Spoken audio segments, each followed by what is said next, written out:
বাজারে গেছিলাম, বাজারে গিয়ে হাজব্যান্ডের একটু জ্বর এসছে। তো আমি দেখো কি কিনে নিয়ে এসেছি। নিয়ে এসে 1টার সময় গেছি। আজকে সকালে রান্না হয়ে গেছে, কাতলা মাছ, তারপর ডাল ভাজা সব কিছু করেছি। তারপরে হাজব্যান্ড বললো জ্বর এসছে, কিছু খেতে ইচ্ছে করছে না।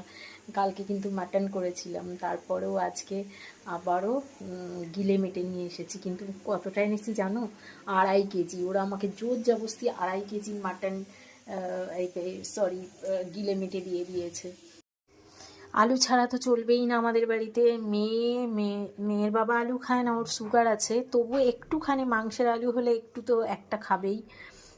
এই যে কালারটা কেমন হয়েছে দেখো, এই যে একদম কষা কষা করে দুর্দান্ত হয়েছে।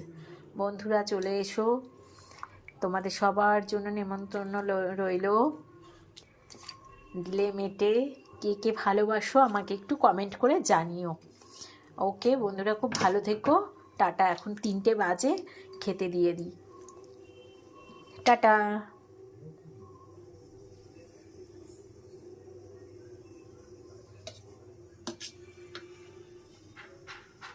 আর করেছে গরম গরম ধোয়া ওঠা ফুলকপি আলু দিয়ে কাতলা মাছের ঝোল।